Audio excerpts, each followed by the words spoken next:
Drive. In the neon-soaked streets of Los Angeles, where danger lurks behind every corner, a lone figure moves silently through the shadows. He's a man of few words, but every action speaks volumes. A driver for hire, a stuntman by day, a getaway driver by night. Ryan would have liked to have done all his own stunt driving. He did a fair bit. He did a bit of brake standing. He did some slides and stuff like that.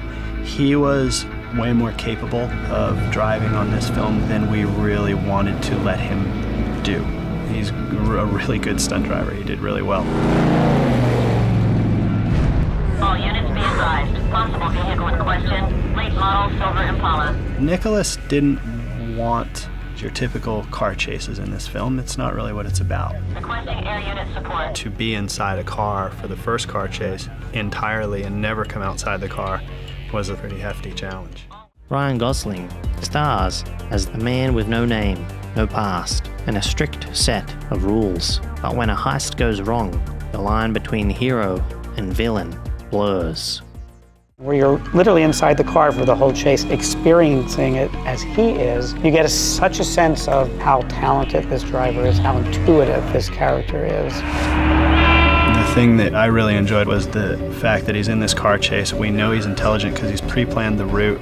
The basketball game as a metaphor as it goes through the chase was really interesting to me, and him and how he dealt with the police, and the fact that it's not a high-speed car chase. Most of it's really slow speed. It's just him intelligently getting out of it, you know, and taking these guys from A to B. It was really cool. With pushing synth beats and a blood-soaked canvas, Drive takes you on a visceral journey of loyalty, love, and violence. Directed by Nicholas Winding Refn, this critically acclaimed neo-noir is as much about the moments of silence as the explosions of action. It's a story of a man pushed to his limits, caught in a world of betrayal and revenge. Drive, where every choice is a risk and every moment is a heartbeat away from chaos. The 2011 neo-noir film Drive is renowned not just for its stylish visuals and haunting soundtrack, but also for its heart-pounding car stunts. At its core, the movie captures the precision and artistry of stunt driving. One of the things that we wanted to try and do on this film was to give the audience the experience of being in the car. You're with driver the whole time in the car and you never get out, and even there's lots of opportunities to be cutting to police cars or to helicopters, to all the action that's going on, but you never get out of the car. You're kind of stuck with him. Got a visual heading west on 7th Street Bridge. In Drive, so captivating, a masterclass in control. The opening getaway sequence is a perfect demonstration of controlled chaos. The driver, played by Ryan Gosling, uses his expert knowledge of the streets of Los Angeles to outmaneuver the police. This isn't about raw speed, it's about strategy. He blends into traffic, uses alleyways, and even matches his car's pace with a passing train to disappear into the night. The scene highlights the subtlety of driving. It's not always about high-speed chases, where the driver's skill is about precision, timing, and understanding the limits of their vehicle. You tell me where we start, where we're going afterwards. I give you 5 minutes when we get there. You look like you're hard to work with. Not if we understand each other. What's to understand? As the movie progresses, we see the driver's ability to adapt to various situations. One standout sequence involves tight cornering and controlled drifts. These techniques require immense practice. In Drive, these maneuvers are executed with a level of finesse that feels both cinematic and authentic. The stunts are grounded, more relatable and intense. This is a departure from the over-the-top spectacle often seen in action films. A lot of action movies, these days they're more action and they have a little less character. I like this one because it had very strong character at the center, and there was a very strong love story as well. Realism of practical effects. One reason the stunts in Drive feel so impactful is the reliance on practical effects. Instead of relying heavily on CGI, the filmmakers used real cars, real drivers, and real streets. Professional stunt drivers brought these sequences to life, ensuring authenticity. This decision enhances the stakes. Every screeching tire and narrow escape feels tangible because it's happening in real time. At the beginning of the film, he's involved in a heist. He's a wheelman for these. He's like a getaway driver, as well as a stuntman. What do you do? I drive for movies. Cars weren't something I knew very much about. Nicholas said I could pick any car that I wanted for the film, and I would do all the work on it. He designed his own car, like he built his own heart. So I picked an old 73 Chevy Malibu, and I rebuilt it. Driver is different compared to whoever he's in a scene with, so a lot of the work that we did on Driver kind of happened at the final stages when we were on set. I thought you could have gone a little faster. Just me. I don't know. Nicholas's vision of shooting the car sequences was literally that the camera become the driver, so that our experience of it is driver's experience. We employed a piece of equipment called the Biscuit. And what the Biscuit allows me is to put the actor in stunt driving situations. We mount a shell on a drivable platform. And then the Biscuit is driven from a pod. You know, it gives you the experience of driving, you know, of not watching it, but actually seeing the road and being in the car. We had a concept. He's driving backwards in the Mustang. He comes to a three-way intersection and basically throws a reverse 180, but keeps it going and stays in it and drifts the rest of the way out of the turn. And the car basically bounced straight up into the air. He spun a full 360 and crashed on the ground. The best action is action that is telling a story, not just that's big. We never wanted action for action's sake. The final product's so cool. It's like nothing I had seen before. The 1973 Chevy Chevelle Malibu, driven by Gosling, becomes a character in its own right, embodying raw power and grit. The role of silence and sound. Another unique aspect of the car stunts in Drive is how they're presented. The sound design plays a crucial role. Instead of bombarding the audience with an overproduced score, many sequences are stripped down to focus on the sounds of the car, the rev of the engine, the screech of the tires, and the hum of the city. This minimalist approach amplifies the tension. When the action does explode, whether it's a high-speed chase or a violent collision, the impact feels earned and visceral. What sets the driver apart from other cinematic stunt drivers is his philosophy. He approaches driving as an art form, a blend of skill, patience, and intuition. He's not reckless, he's methodical. This mindset is mirrored in the stunt choreography, where every move feels deliberate and calculated.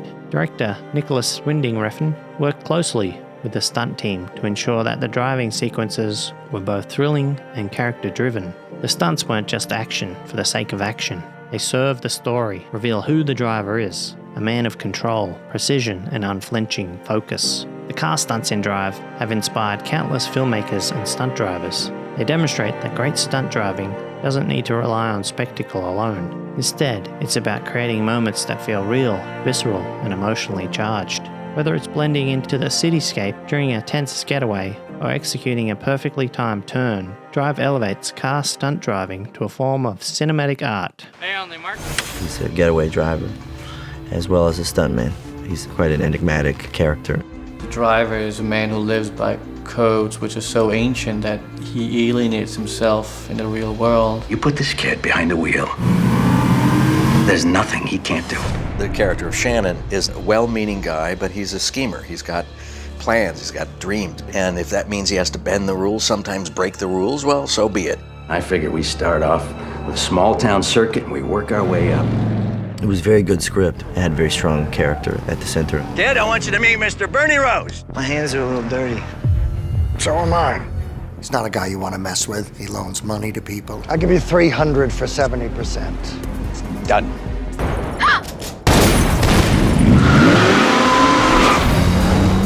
Did you have any idea there'd be a second car? He said there would be another car to hold us up. Whose money do I have? One of the things that we wanted to try and do on this film was to give the audience the experience of being in the car. It's very visceral because you feel like if anything's going to happen to the camera, it's also going to happen to you, too.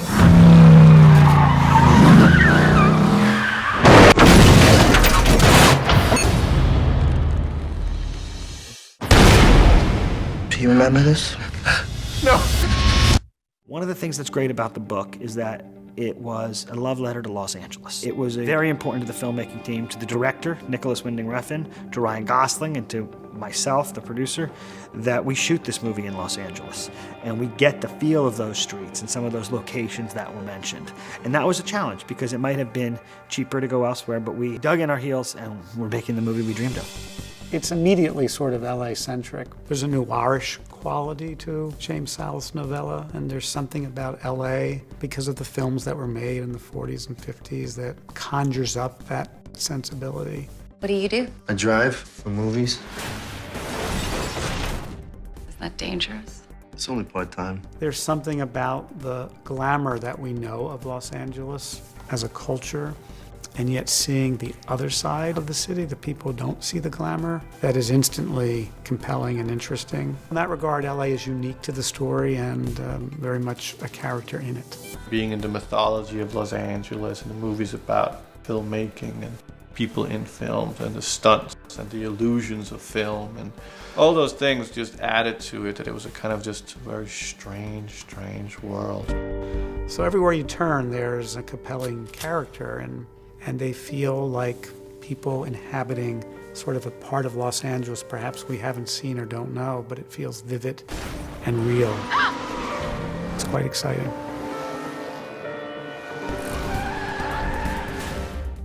I liked the book and I liked the concept. The idea that there was a man who had split personalities by being a stuntman by day and a getaway driver by night.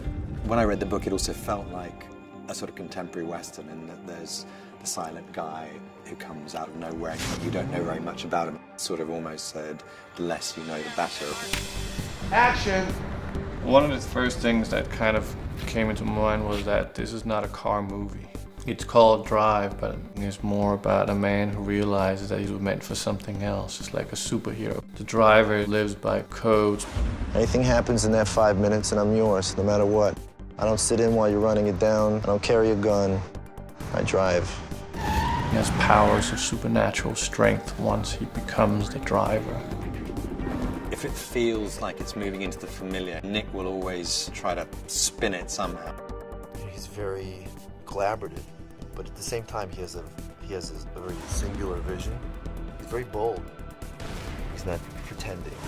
He takes the time to really get it right. He'll say to the crew, all right, take 5 guys, and he'll literally sit there for an hour with Ryan, with Carrie and I, and we'll talk about the scene, how to fix it, what we can change. It's always about that. It's about sort of investigating and talking about the scene until everybody knows exactly where their characters are, which is really amazing. Let's go, move it. The first time I read the novel, it was such a sort of rare book to get sent, from a studio. It was very short, it was very dark. It was almost more like a poem, and it had this very, very tiny subplot of a getaway driver getting involved in a bank robbery that goes wrong, and then the mafia coming after him. But that was a tiny part of it. There was so much more character stuff around that. He has a lot invested in you, and so do I. So anything you need, you call me. We're a team now. What was exciting was to be able to sort of have the space in a screenplay to sort of explore the characters and take these wonderful characters that he'd created and sort of invent subplots and relationships, between characters that were not in the book. Chopsticks and a fortune cookie.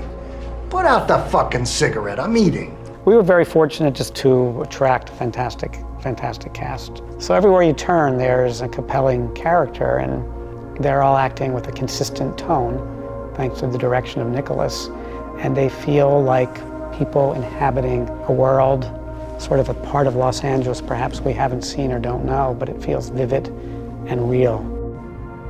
Mostly I work at a garage. Where? Reseda Boulevard.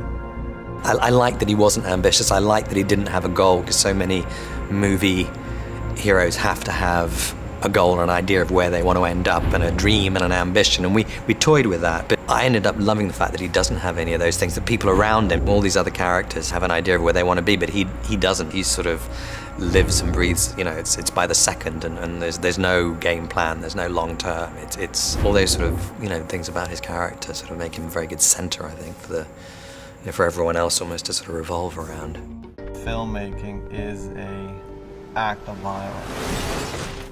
It's about penetrating emotions into an audience and let it sit with them. as long as they can. And then they travel with it for the rest of their lives. What makes Drive so unforgettable? Is it the silent, brooding protagonist, pulsing synth soundtrack, or the shocking moments of violence?